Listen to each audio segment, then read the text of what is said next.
حضرت علی المرتضیٰ کوفے میں نا اپنے غلام کو لے کے بازار تشریف لے گئے، کہنے لگے یار موسم آ گیا ہے، میرا دل ہے کہ کپڑے نہ خریدنے قدر کے۔ اس نے کہا حضور چلیں، تو غلام کہتا ہے 2 جوڑے حضرت علی نے خریدے، ایک مہنگا ایک سستا۔ تو موٹی بات ہے، جو مہنگا ہے وہ آقا پہنے گا اور سستا ایسے ہی ہوتا ہے نا جی۔ چلو اور گل کرنے ہیں سادی، جلدی سمجھ جا جائے گی۔ جدھر جائیے دکاندار کو ویاہ تے کپڑے لین تے انہوں کہیدا ایک پان والے وکھا، پھر کہیدا ایک دین دوان والے وکھا۔ وہ دین دوان والے کہڑے ہوندے نے بھلا؟ جڑے پان والے نہیں ہوندے۔ دین دوان والے کہڑے ہوندے نے؟ ایک وہ دے جڑے پانے والے نے، ایک وہ دے جڑے دینے والے نے۔ یہ دینے والے وہ ہوندے نے جڑے پان والے، ہاں جی وہ والے دکھا۔ تو وہ دکاندار کے پاس جا کے حضرت مولا علی شیر خدا رضی اللہ تعالیٰ نے اس کے ساتھ بیٹھے، 2 جوڑے خریدے۔ غلام کہتا ہے جب واپس نکلے تو حضرت علی رضی اللہ تعالیٰ نے وہ دونوں جوڑے، چونکہ میں غلام تھا میں نے پکڑے ہوئے تھے، سمجھ لیں کہ وہ تھیلا کپڑوں کا میرے ہاتھ میں تھا۔ فرماتے شیر خدا کا گھر آ گیا، میرا بھی غریب خانہ آ گیا، اب ہم نے جدا ہونا تھا۔ تو ڈیفینیٹ بات تھی، طے تھا کہ یہ پتلا جو ہے اور کم قیمت کا جوڑا میرا ہے۔ تو کہتے ہیں حضرت علی شیر خدا رضی اللہ تعالیٰ عنہ نے مجھے کہا کہ میرا جوڑا دے دو، تو میں نے وہ کپڑا جو مہنگا تھا وہ ان کی طرف بڑھایا، تو انہوں نے سستے کپڑے پہ ہاتھ ڈالا، فرمانے لگے یہ تیرا ہے۔ اور وہ پیر صاحب بھی ایسے کر سکتے ہیں ویسے کبھی کبھی، ہاں ان کے لیے بھی جائز ہے، کوئی منع ان کے لیے بھی منع، ہاں جی نذرانہ لینا بھی سنت ہے، اور کبھی کبھی غریب مرید کو دینا بھی سنت ہے۔ یہ بھی سرکار کے دین میں بات موجود ہے۔ بلکہ حضرت شیخ شہاب الدین سہروردی سے کسی نے کہا نذرانہ کس کو کہتے ہیں؟ فرمایا امیر سے لے لینا اور غریب کو دے دینا، اسی کا نام نذرانہ ہے۔ حضرت مولا علی شیر خدا کے اس غلام نے جب مہنگا جوڑا اپنے پاس دیکھا اور سستا حضرت علی کی طرف دیکھا تو اس نے ایک جملہ کہا، پھر حضرت علی نے جواب دیا، یہ ہے شیر خدا کی تعویل۔ ہم نا جب بچوں کو سبق پڑھاتے ہیں نا مدارس میں، تو پہلے اعتراض قائم کرتے ہیں، پھر خود اس کا جواب دیتے ہیں۔ تو 2 قسم کا جواب ہوتا ہے، ایک الزامی ہوتا ہے، ایک تحقیقی ہوتا ہے۔ کئی دفعہ ہمارے بچے مطمئن نہیں ہوتے، وہ کہتے ہیں جی میں نہیں مطمئن ہوا، جواب دوبارہ دے۔ لیکن حضرت علی تھے نا، غلام نے اعتراض قائم کیا، اس نے ایک جملہ کہا، کہنے لگا حضور یہ سستا جوڑا مجھے دے، مہنگا آپ نے۔ فرمایا کیوں؟ کہنے لگا اس لیے کہ آپ آقا ہیں اور میں غلام ہوں۔ اب شیر خدا کا جواب سنے شیروں والا، فرمانے لگے نہیں میاں، مہنگا تو پہن اور سستا میں پہن۔ کہنے لگا کیوں؟ فرمانے لگے اس لیے کہ میں بوڑھا ہوں تو جوان ہے، میں بوڑھا ہوں تو جوان جو ہوتے ہیں وہ پہنے کپڑے اچھے اچھے مہنگے، میرا تو بڑھاپا ہے۔ وہ شخص کہتا ہے کہ میرے پاس اس بات کا جواب ہی کوئی نہیں تھا۔ نبی پاک علیہ الصلوۃ والسلام نے فرمایا نیکی کو کبھی حقیر نہ سمجھو، کچھ نہ ہو سکے تو مسلمان بھائی سے مسکرا کے ملاقات کر لینا، اللہ صدقے کا ثواب عطا کر دے گا۔ آپ نے کافی ساری ماشاءاللہ سبحان اللہ کہی ہے، اور یہ مسکرا کے ملنا آج کل مشکل ہو گیا یہ کام، کیونکہ یہ دور ہے ناراض لوگوں کا دور، اس میں ہر کوئی کسی نہ کسی سے ناراض ہے، تو مل تو لیتے ہیں مسکرا کے نہیں ملتے۔ ملاقاتیں تو ہو جاتی ہیں، لوگ تو ہر روز ایک دوسرے سے ملتے ہیں، پر یہ دل کم ہی کسی سے ملتے ہیں۔ ملتے ہیں لوگ پر ملتے، زندگی میں وہ عجیب لمحہ تھا، وہ میرے ساتھ تھا پر میں تنہا تھا۔ لوگ ملتے ہیں پر ملنے کو تیار۔ حضور نے فرمایا نیکی کو حقیر نہ سمجھو، کچھ نہ ہو سکے تو ذرا مسکرا کے مل لینا۔ کیا معنی ہے کسی سے ملنا؟ تو راضی ہو کے ملنا۔ یہ جو مزاجوں میں گھٹن ہے تبھی، اور بلا وجہ کی ہے بعض جگہوں پہ، کوئی اس کا کوئی شرعی پس منظر نہیں، کچھ نہیں، بلا وجہ۔ نیکیوں میں ذرا جد و جہد کی جائے، کوشش کی جائے، اصول حسنات میں کوشش کی جائے۔ ہم نہ بڑے سست ہیں، دنیا کے معاملے میں چست ہیں، اور خیر کٹھی کرنے میں سست ہیں. جلد از جلد آپ دیکھیں ہمارے بزرگوں نے بہت زیادہ کام کیا, بہت زیادہ. اس کی وجہ یہ تھی کہ وہ دوسروں کے کام پہ نہیں توجہ دیتے تھے, اپنے کام پہ توجہ دیتے. آج کل ہمارا یہ مسئلہ ہے کہ ہم نیکی اس لیے نہیں کر پاتے کہ ہماری اپنے کام پہ توجہ کم ہوتی ہے, دوسرے پہ زیادہ ہوتی ہے. نتیجہ کیا نکلتا ہے؟ دوسرے کئی دفعہ آگے نکل جاتے ہیں, اور ہم جو بھی منصوبے بنا رہے ہیں, پروگرام طے کر رہے ہیں, وہ معاملہ پیچھے رہ جاتا ہے. تو زندگی میں جلد از جلد خیر جمع کرنے کی کوشش کرنا. جلد از جلد. امام بخاری کی عمر 62 سال ہوئی ہے, اور قرآن مجید کے بعد وہ صحیح ترین کتاب امت کو دے گئے. وہ بہت لمبی عمر نہیں, 62 سال عمر مبارک پائی. کتنا ہمارے بزرگوں نے کہا. حضرت عمر بن عبدالعزیز کی عمر 39 سال ہوئی, پوری 40 نہیں. کتنی خیر بانٹی انہوں نے زمانے میں. کام نہیں کرتے, پروگرام نہیں بناتے, ہم خیر نہیں جمع کرتے. خیر جمع کرنے کا وقت تو ہے, فٹافٹ کر لی جائے. پھر تو اس طرح کا ٹائم آ جاتا ہے کہ انسان زیادہ نماز پڑھنا چاہتا ہے, نفل پڑھنا چاہتا ہے, اس کا وجود ساتھ نہیں دیتا. اس طرح کے اوقات آ جاتے ہیں کہ وہ کچھ خیر کرنا چاہتا ہے, پھر اس کے پاس موقع نہیں رہتا. وہ لکھنا, پڑھنا, پڑھانا, سمجھانا چاہتا ہے, پھر قواعد اتنے مضبوط نہیں رہتے. جدوجہد کی جائے, کوشش کی جائے جلد از جلد. اللہ کے پیارے رسول صلی اللہ تعالی علیہ وسلم نے فرمایا, صحیح بخاری میں حدیث موجود ہے, حضور فرمانے لگے, جلد از جلد نیکیاں کر لو اس وقت سے پہلے کہ فتنے رات کے ٹکڑوں کی طرح تمہارے اوپر گرے گے. حضور فرمانے لگے, وہ ایسا سخت وقت آئے گا کہ بندہ صبح مومن ہوگا تو شام کافر ہو جائے, شام مومن ہوگا تو صبح کافر ہو جائے. اور فرمایا, لوگ دنیا کے بدلے اپنا دین بیچ ڈالیں گے. اس سے پہلے پہلے نیکی کر لو, قبل اس کے کہ الجھا دیا جائے, ذہنوں کو پریشان کر دیا جائے. کئی جگہ مسائل نہیں بنا دیے گئے, وہ چھوڑو دیے تو نفل ہے, چھوڑو دیے تو غیر معاقدہ ہے. اعلیٰ حضرت فاضل بریلوی فرماتے ہیں, جو نفل چھوڑتا ہے نا, ایک وقت آتا ہے سنت کے ترک کرنا شروع کر دیتا ہے. اور تارک سنت ایک وقت آتا ہے کہ واجبات کو چھوڑتا ہے. چونکہ وہ سیلاب اچانک نہیں آیا کرتے, پہلے چھوٹا سا سوراخ ہوتا ہے, دریا کے کنارے چھوٹا سوراخ ہوتا ہے, بند نہ کیا جائے تو بڑا ہو جاتا ہے, پھر اور بڑا ہو جاتا ہے, پھر وہ سیلاب بن جاتا ہے. کیا ہوتا ہے کہ جب ہم دیر کرتے ہیں, آپ دیکھ لیں دنیا داری میں لوگ کتنے آگے نکل گئے, کتنے دنیا داری کی جو چیزیں آئیں وہ غالب ہو گئیں. میں آپ سے پوچھ رہا ہوں, جتنے لوگوں کے پاس موبائل ہیں اتنے لوگ نمازی بھی ہیں. موبائل بعد میں آ کے غالب ہو گیا سب پہ, اور نماز. آپ یہ ایوریج نکالے نا, جتنے لوگ فیس بک پہ ہیں اتنے لوگ دینی تعلیم کے میدان میں بھی ہیں, پڑھنے پڑھانے کا مزاج بھی رکھتے ہیں. جتنی نصیحتیں کرنے میں آج لوگ نکلے ہوئے ہیں, کیا اتنی خیر بھی دنیا میں بٹ رہی؟ جتنی جدید ٹیکنالوجی آ گئی سب ہم نے حاصل کر لی, بری بات نہیں, ٹھیک ہے, اچھی بات. لیکن سوال یہ ہے کہ وہ باتیں جو سالوں سے ہو رہی ہیں اور جو ہمارے دین کے فرائض میں شامل ہے, ان پر عمل کب ہوگا؟ اور میں یہ بہت سارے لوگ ہیں نا, دعوت دیتے ہیں کہ آپ تشریف لائیں, اس جگہ پہ آ کے کچھ بات کریں, تو میں دوستوں سے کہتا ہوں تقریریں تو اب بڑی سن لی لوگوں نے, تو زمانہ ہو گیا تقریریں کرتے سنتے. سوال تو یہ ہے کہ جو سنا ہے اس پر عمل کس دن کرنا ہے؟ وہ پہلا قدم جو عمل کا ہے وہ کس دن اٹھانا ہے؟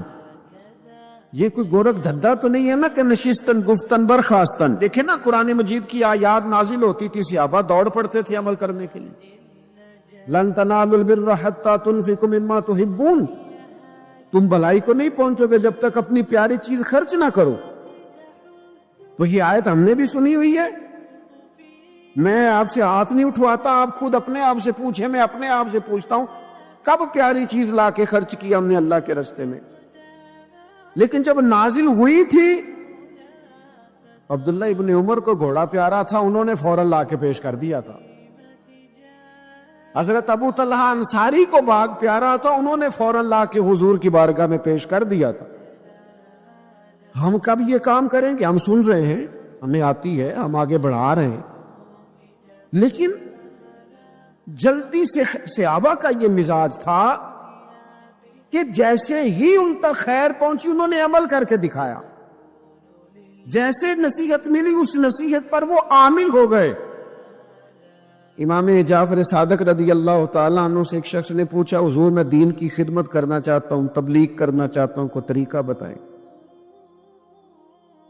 بہت سارے لوگ ہیں آج کل جو یہ چاہتے ہیں، کہا جناب مجھے نہ کوئی آپ نسخہ بتائیں، کوئی سلیقہ بتائیں، میں دین کا کام کرنا چاہتا ہوں، دعوت خیر دینا چاہتا ہوں، کوئی طریقہ بتائیں۔ تو سیدنا امام جعفر صادق رضی اللہ تعالیٰ عنہ فرمانے لگے، آسان طریقہ ہے، اور بغیر کسی فلسفے کے، بغیر کسی الجھی ہوئی گتھی کے، سلجھی ہوئی بات ہے، بالکل طے۔ تو دین کی تبلیغ کرنا چاہتا ہے؟ اس نے کہا ہاں۔ تو فرمانے لگی بڑا آسان نسخہ ہے، اگر تو دین پھیلانا چاہتا ہے، تبلیغ کرنا چاہتا ہے، تو دین پر عمل کرنا شروع کر دے۔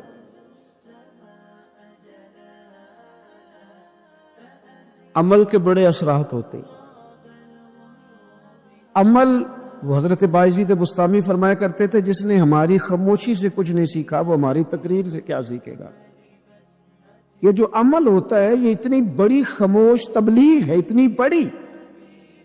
امام جعفر صادق فرمانے لگے تو عمل کر، وہ تیرا عمل کرنا، آپ پڑھیں گھر میں نماز، آپ کے بچوں کو شوق ہو جائے گا، آپ کھولیں گھر میں قرآن مجید، آپ کے بچوں کا دل لگ جائے گا۔ آپ بیٹھے تسبیح لے کے کہ آج میں نے آدھا گھنٹہ محبوب کی بارگاہ میں درود و سلام عرض کرنا ہے، بچوں کی طبیعت لگ جائے گی۔ عمل جو ہوتا ہے اس کا فیض بٹتا ہے، نیکی میں آگے بڑھنے کی جد و جہد، کوشش کرنا کہ میں ذرا خیر کے کام میں آگے نکلوں۔ کیا کہا حضرت عمر نے؟ کبھی ہم سنتے ہیں باتیں، کبھی اس کی گہرائی میں اترو نا۔ سیدنا فاروق اعظم فرماتے میری ساری عمر دوڑ لگی رہی کہ میں ابو بکر صدیق سے نیکیوں میں آگے نکل گا، ساری زندگی میری دوڑ رہی، جد و جہد رہی کہ میں ابو بکر صدیق سے آگے۔ 2.5% زکوٰۃ ہے، عمر کہتے ہیں میں 50% لے کے آیا تھا، لیکن میں 50% پہ پہنچا تھا تو ابو بکر 100% پہ پہنچ گئے تھے، وہ سارا ہی لے آئے تھے۔ میری دوڑ رہی، یہاں بھی دوڑ ہے، میری عزت کرو، میرے آنے پہ کھڑے ہو جاؤ، معاذ اللہ میرا اکرام کرو، میں فلاں صاحب ہوتا ہوں، قبیلے میں، برادری میں، سوسائٹی میں، سماج میں یہ نام رکھتا ہوں، میں فلاں سیاسی، سماجی، فلاحی، رفائی تعارف رکھتا ہوں، میرا فلاں معاملہ ہے۔ یہ اس مزاج میں دوڑ لگ گئی، اس طبیعت کی دوڑ لگ گئی، مجھے بھی مانا جائے، مجھے بھی گنا جائے، مجھے بھی شمار کیا جائے، میرا بھی نام ہو جائے، مجھے بھی اگلوں میں رکھا جائے، قرب والوں میں میرا بھی تذکرہ کیا جائے۔ جو دوڑ ہمیں بتائی اور سکھائی گئی تھی اس دوڑ میں ہم شریک کیوں نہیں ہوتے؟ اس میں آگے کیوں نہیں نکلتے؟ وہ جو ہمیں فرمایا گیا تھا کہ تمہیں پتہ چل جائے پہلی صف کا ثواب کتنا ہے تو تم قرآن اندازی کرو، تو یہ قرآن اندازی کس دن ہونی ہے؟ یہ والی قرآن اندازی کس دن ہونی؟ لیکن وہ قرآن اندازیاں تو ہو رہی ہیں عمرے کے ٹکٹ کی، اتنے عمرے کے ٹکٹ، اتنے عمرے کے، اچھی بات ہے، اس کی بھی کوئی مخالفت نہیں، لیکن جو کام جس میں آگے بڑھنا تھا، جس میں جد و جہد کرنی، جس میں دوڑنا تھا، جس میں کاوش کرنی تھی، اس میں تو ہم پیچھے ہیں۔ عزیز دوستو، دوڑ دھوپ بھاگ، دوڑ اور شدت ہے معاملات کے اندر۔ کچھ لوگوں کو ایسی چیزوں کی بھی جلدی ہے جن میں جلدی نہیں کرنی چاہیے، اور وہ دوڑ ساری کس بات کی ہے؟ پیسے میں آگے گزرنے کی، شہرت میں آگے گزرنے کی، فیمس ہونے کی، کسی بھی چیز پر بہت ساری، کسی بھی صورت میں بہت ساری چیزوں کو جمع کر لینے کی۔ یہ دوڑ شدت اختیار کر گئی، دوڑتے جا رہے ہیں لوگ، دوڑتے جا رہے ہیں، اعصابی تھکاوٹ ہے، جسمانی تھکاوٹ ہے، اور اس دوڑ میں ایسے لوگ شامل ہیں کہ جو اب وقت تھا کہ وہ لوٹ آتے، پلٹ آتے، چیزوں کو دیکھ لیتے، بہت سارے ٹارگٹ ایسے تھے جو انہوں نے اچیو کر لیے، اب ان کو واپس لوٹنا چاہیے تھا، لوٹ نہیں پا رہے۔ قرآن مجید ہماری رہنمائی کرتا ہے، قرآن مجید ہمیں ایک سبق دیتا ہے، ایک بات کی جانب ہماری توجہ کراتا ہے۔ قرآن مجید کہتا ہے دوڑ لگاؤ، ایک دوسرے سے آگے نکلو، ضرور نکلو، لیکن فرمایا فاستبقوا الخیرات، نیکیوں میں ایک دوسرے سے آگے نکل جاؤ، بس تم نیکیوں میں نکل جاؤ آگے، خیر کے کاموں میں، حسنات میں آگے نکل جاؤ ایک دوسرے سے۔ اس کے لیے جلدی دکھاؤ، جلدی سے کوئی نیکی تمہارے ہاتھ آتی ہے اسے کر گزرو۔ ساری زندگی ارادے اور منصوبے نہ بناتے رہو، خیر کٹھی کرو، جد و جہد کرو۔ ایک تو ہم سب جانتے ہیں کہ وقت کب آ جائے گا اس کا پتہ کوئی نہیں، خدا نخواستہ صحت کب ساتھ چھوڑ جائے گی اس کی خبر کوئی نہیں، اعصاب کب کمزور ہو جائیں گے جانتے نہیں، کس وقت زندگی میں کون سا موڑ آ جائے گا سمجھ نہیں آتی، صحت، حافظہ، کس وقت کس سمت نکل جائے گا پتہ نہیں چلتا۔ تو ہمیں حکم دیا گیا کہ تم جلدی کرو، اور نبی پاک علیہ السلام نے صراحت اور وضاحت کے ساتھ فرمایا کہ غنیمت سمجھ لو، غنیمت، غنیمت سمجھ لو، اگر تمہارے پاس فرصت ہے تو ایسا نہ ہو کہ مصروف ہو جاؤ، غنیمت جان لو، اگر صحت ہے تو ایسا نہ ہو بیمار ہو جاؤ، غنیمت جان لو، اگر تم جوان ہو تو ایسا نہ ہو کہ بڑھاپا ہو جائے، غنیمت جان لو زندگی ہے، ایسا نہ ہو کہ موت آ جائے۔ غنیمت سمجھ لو چیزوں کو، اور اپنے لیے حسنات جمع کرو۔ میں دیکھتا ہوں بہت سارے لوگ ایسے ہیں جو خیر کر سکتے ہیں لیکن وہ تو منصوبہ ہی بنا رہے ہیں، بڑی دیر ہو گئی منصوبہ بنا رہے ہیں، پروگرام بنا رہے ہیں۔ ہمارے بزرگ جو تھے وہ کام کرتے تھے، درختوں کے نیچے بیٹھ کے کرنا پڑا تو شروع کر دیا، انہیں کسی گلی چوک چوراہے میں خیر کی بات کرنی پڑی تو انہوں نے کر دی۔ ان لوگوں کو اگر گلی سے پتھر اٹھا کے نیکی جمع کرنے کا موقع ملا تو انہوں نے لوگوں کے لیے رستہ صاف کرنا شروع کر دیا۔ اگر ان لوگوں کو کسی بندے کو خیر کی بات بتا کے دل کو تسلی محسوس ہوئی تو وہ کرنا شروع کر دیا۔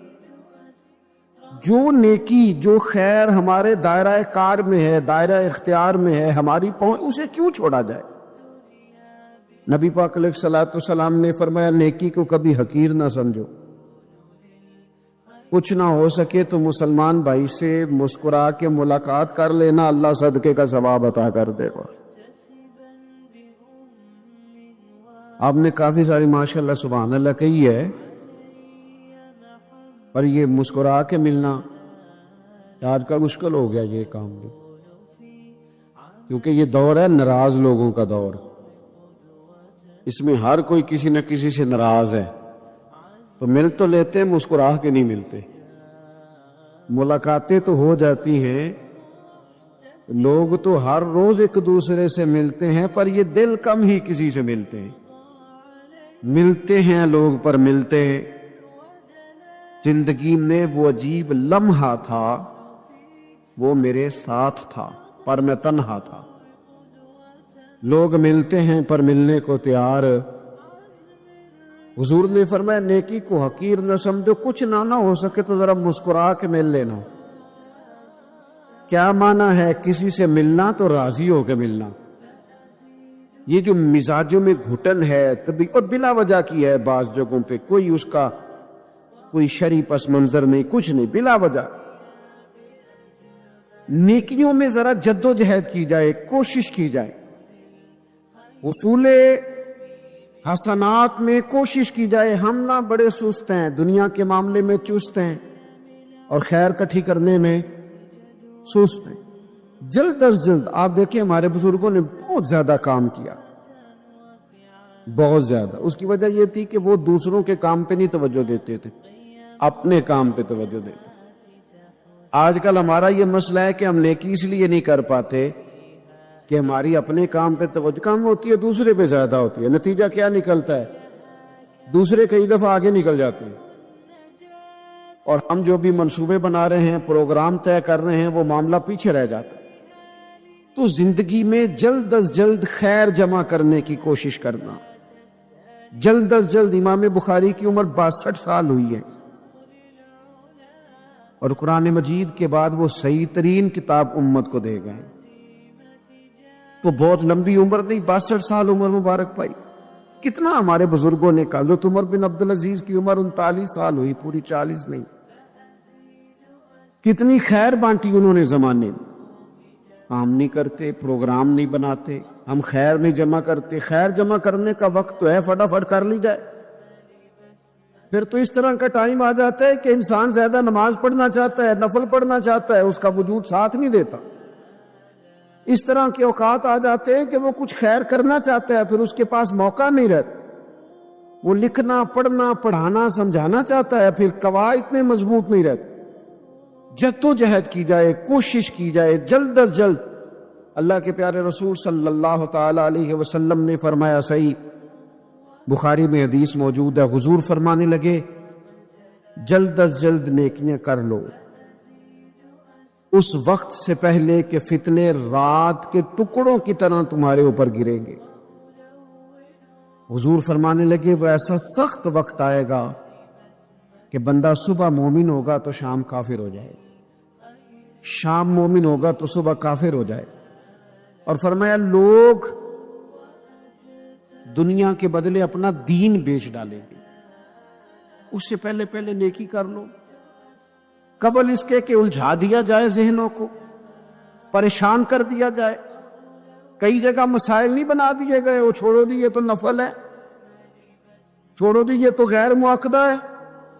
اعلیٰ حضرت فاضل بریلوی فرماتے ہیں، جو نفل چھوڑتا ہے نا، ایک وقت آتا ہے سنت کے ترک کرنا شروع کر دیتا ہے، اور تارک سنت ایک وقت آتا ہے کہ واجبات کو چھوڑتا ہے۔ چونکہ وہ سیلاب اچانک نہیں آیا کرتے، پہلے چھوٹا سا سوراخ ہوتا ہے، دریا کے کنارے چھوٹا سوراخ ہوتا ہے، بند نہ کیا جائے تو بڑا ہو جاتا ہے، پھر اور بڑا ہو جاتا ہے، پھر وہ سیلاب بن جاتا ہے۔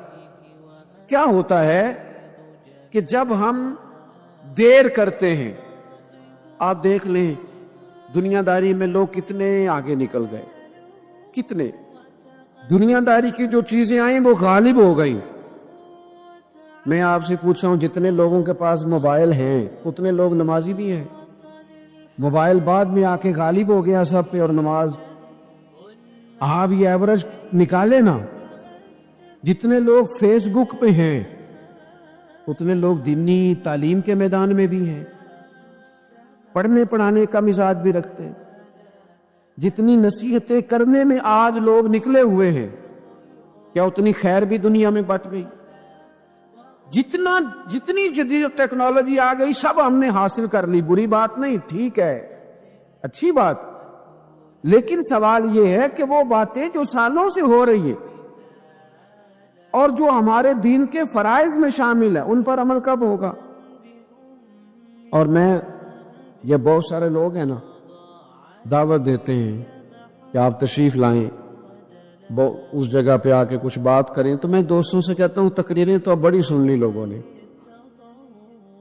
تو زمانہ ہو گیا تقریریں کرتے سنتے۔ سوال تو یہ ہے کہ جو سنا ہے اس پر عمل کس دن کرنا ہے؟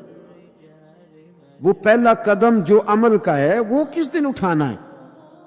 یہ کوئی گورکھ دھندا تو نہیں ہے نا کہ نشستن گفتن برخاستن۔ دیکھیں نا قرآن مجید کی آیات نازل ہوتی تھی، صحابہ دوڑ پڑتے تھے عمل کرنے کے لیے۔ لن تنالوا البر حتى تنفقوا مما تحبون، تم بھلائی کو نہیں پہنچو گے جب تک اپنی پیاری چیز خرچ نہ کرو۔ تو یہ آیت ہم نے بھی سنی ہوئی ہے. میں آپ سے ہاتھ نہیں اٹھواتا, آپ خود اپنے آپ سے پوچھیں, میں اپنے آپ سے پوچھتا ہوں کب پیاری چیز لا کے خرچ کیا ہم نے اللہ کے راستے میں. لیکن جب نازل ہوئی تھی, عبداللہ ابن عمر کو گھوڑا پیارا تھا, انہوں نے فوراً لا کے پیش کر دیا تھا. حضرت ابو طلحہ انصاری کو باغ پیارا تھا, انہوں نے فوراً لا کے حضور کی بارگاہ میں پیش کر دیا تھا. ہم کب یہ کام کریں کہ ہم سن رہے ہیں, ہمیں آتی ہے, ہم آگے بڑھا رہے ہیں, لیکن جلدی سے صحابہ کا یہ مزاج تھا کہ جیسے ہی ان تک خیر پہنچی انہوں نے عمل کر کے دکھایا. جیسے نصیحت ملی اس نصیحت پر وہ عامل ہو گئے. امام جعفر صادق رضی اللہ تعالیٰ عنہ سے ایک شخص نے پوچھا, حضور میں دین کی خدمت کرنا چاہتا ہوں, تبلیغ کرنا چاہتا ہوں, کوئی طریقہ بتائیں. بہت سارے لوگ ہیں آج کل جو یہ چاہتے ہیں. کہا جناب مجھے نہ کوئی آپ نسخہ بتائیں, کوئی سلیقہ بتائیں, میں دین کا کام کرنا چاہتا ہوں, دعوت خیر دینا چاہتا ہوں, کوئی طریقہ بتائیں. تو سیدنا امام جعفر صادق رضی اللہ تعالیٰ عنہ فرمانے لگے, آسان طریقہ ہے, اور بغیر کسی فلسفے کے, بغیر کسی الجھی ہوئی گتھی کے, سلجھی ہوئی بات ہے, بالکل طے. تو دین کی تبلیغ کرنا چاہتے ہے؟ اس نے کہا. تو فرمانے لگے بڑا آسان نسخہ ہے, اگر تو دین پھیلانا چاہتا ہے, تبلیغ کرنا چاہتا ہے, تو دین پر عمل کرنا شروع کر دے. عمل کے بڑے اثرات ہوتے ہیں. عمل, حضرت باجید بستامی فرمایا کرتے تھے, جس نے ہماری خاموشی سے کچھ نہیں سیکھا وہ ہماری تقریر سے کیا سیکھے گا. یہ جو عمل ہوتا ہے یہ اتنی بڑی خاموش تبلیغ ہے, اتنی بڑی. امام جعفر صادق فرمانے لگے تو عمل کر, وہ تیرا عمل کرنا. آپ پڑھیں گھر میں نماز, آپ کے بچوں کو شوق ہو جائے گا. آپ کھولیں گھر میں قرآن مجید, آپ کے بچوں کا دل لگ جائے گا. آپ بیٹھیں تسبیح لے کے کہ آج میں نے آدھا گھنٹہ محبوب کی بارگاہ میں درود و سلام عرض کرنا ہے, بچوں کی طبیعت لگ جائے. عمل جو ہوتا ہے اس کا فیض بٹتا ہے. نیکی میں آگے بڑھنے کی جد و جہد, کوشش کرنا کہ میں ذرا خیر کے کام میں آگے نکلوں. کیا کہا حضرت عمر نے؟ کبھی ہم سنتے ہیں باتیں, کبھی اس کی گہرائی میں اترو نا. سیدنا فاروق اعظم فرماتے میری ساری عمر دوڑ لگی رہی کہ میں ابو بکر صدیق سے نیکیوں میں آگے نکل گا. ساری زندگی میری دوڑ رہی, جد و جہد رہی کہ میں ابو بکر صدیق سے آگے. 2.5% زکوٰۃ ہے. عمر کہتے ہیں میں 50% لے کے آیا تھا, لیکن میں 50% پہ پہنچا تھا تو ابو بکر 100% پہ پہنچ گئے تھے, وہ سارا ہی لے آئے تھے. میری دوڑ رہی, یہاں بھی دوڑ ہے. میری عزت کرو, میرے آنے پہ کھڑے ہو جاؤ, معاذ اللہ میرا اکرام کرو, میں فلاں صاحب ہوتا ہوں.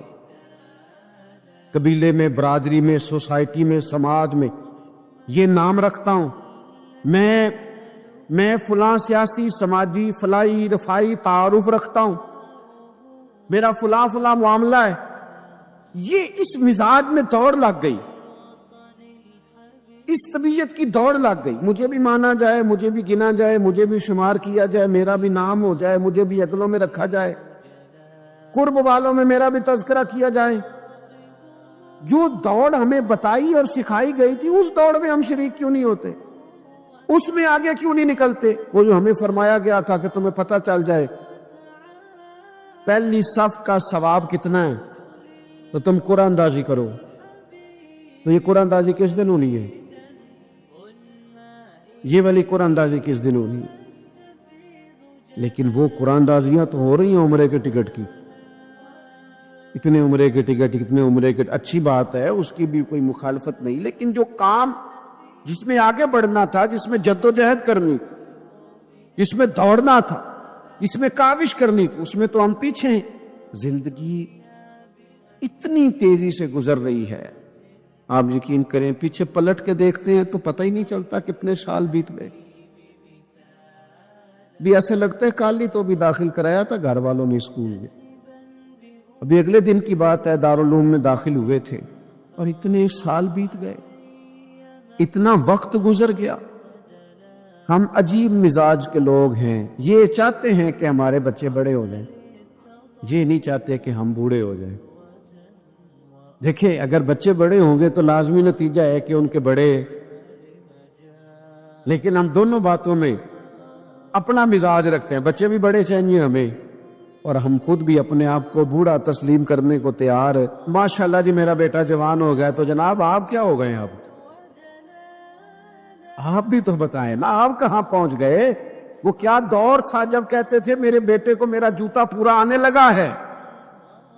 جیسے جیسے بچے بڑے ہوتے تھے والدین کے لہجے میں ٹھہراؤ آتا تھا، ان کی 5 نمازوں کے ساتھ تہجد بھی شروع ہوتی تھی، اشراق اور چاشت بھی شروع ہوتی تھی۔ وہ چاہتے تھے کہ ہمارے بچے ہمیں زیادہ سے زیادہ خیر کرتا دیکھیں، وہ اپنے لفظوں پر، جملوں پر، زبانوں پر، انداز پر کنٹرول کرتے تھے۔ میاں بیوی ایک دوسرے سے کہتے تھے اب لڑنا نہیں ہے، بچے اثر قبول کرتے ہیں، بڑے ہو گئے، اب ہمیں ماحول اور طرح کا بنانا ہے۔ کب آگے نکلیں گے نیکیوں میں؟ کب ہم جد و جہد کریں گے؟ کب ہم یہ والا کام کریں گے کہ نہیں اب مجھے سنور جانا چاہیے، نہیں اب میرے اندر مثبت تبدیلی آنی چاہیے، نہیں اب مزاج میں حلم، بردباری، وقار، وفاداری، یہ چیزیں مجھے پیدا کرنی چاہیے؟ کب بچپنا ختم ہوگا؟ کسی درویش نے کہا تھا نا کہ میں نے 22 سال کے بوڑھے دیکھے اور میں نے 65 سال کے بچے دیکھے۔ کہا جناب کیا معنی؟ کہنے لگے معنی یہ ہے کہ بزرگی سمجھ کے ساتھ ہوتی ہے، عمر کے ساتھ تھوڑی ہوتی ہے۔ تو سمجھ کے ساتھ ہے، جس دور میں سمجھ آ گئی، شعور آ گیا، سمجھ گئے بات کو۔ ورنہ بعض لوگ معذرت کے ساتھ بعض لوگ ساری زندگی سمجھدار ہونے کو تیار ہی نہیں ہیں۔ وہ کچھ ایسی باتیں کرتے ہیں جو ان کے منصب سے میچ ہی نہیں کرتی، ان کے سٹیٹس کے ساتھ وہ اٹیچ نہیں ہوتی۔ بھئی یہ بات آپ کو نہیں کرنی چاہیے تھی، آپ کا معیار یہ نہیں تھا، معیار بلند ہے آپ کا، آپ اپنے سٹیٹس کے حساب سے بات کریں گے۔ تو میرے عزیز آگے بڑھا جائے،